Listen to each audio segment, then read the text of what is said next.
What about those that are no longer looking?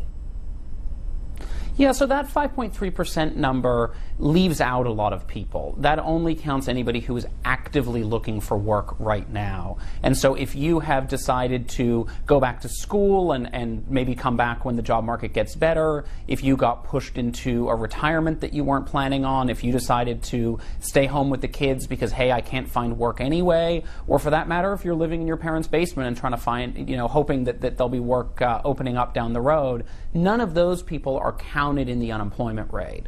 There's a broader measure that economists sometimes look at that includes people who are unemployed, people who have sort of given up looking, and also people who are stuck in part-time jobs who would prefer to find full-time jobs. That rate is more like 10.4%, so close to double the official 5.3% unemployment rate.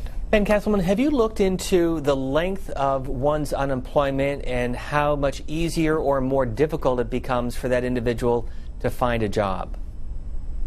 Yeah, it makes a huge difference. So there are about 8 million unemployed people in the U.S. right now. About 2 million of those people have been out of work for more than 6 months. And the 6-month mark is really important because once you've been out of work for 6 months, it becomes markedly more difficult to find a job. You sort of start to find that your resume gets pushed down the pile. Employers may not even look at you. Your networks start to dry up. It becomes harder to find that person to get coffee with who might know about a job that's going to open up down the road, and it becomes harder to motivate to keep looking. I mean, I think it's sometimes underappreciated how hard it is to send out resume after resume, to go on interview after interview, and not hear anything. And so we do see that there's sort of a pretty sharp cutoff at 6 months where it becomes a lot more difficult to find work. And that's especially true if you lose your job in a period of difficult economic times. If you lose your job right now, when employers are hiring, when there are opportunities out there, you're going to be in a much different situation than if you lost your job in 2009, 2010, when the economy was in a lot of trouble. And I want you to explain this chart. You compare 2008 to 2015, not only the official unemployment rate, but the underemployment rate.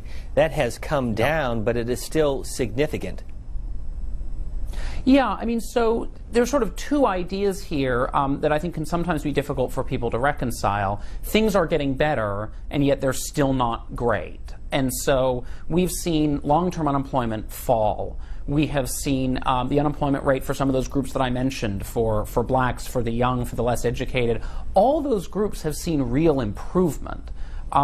They're just still not back to where they were in what we would consider good economic times. And so if you look at the official unemployment rate, that 5.3%, that's pretty close to what we would like to think of as sort of a normal level. If you talk to the Federal Reserve, for example, they would tell you that about 5% is kind of where you would see it in a normal, healthy economy. So we're getting pretty close to that.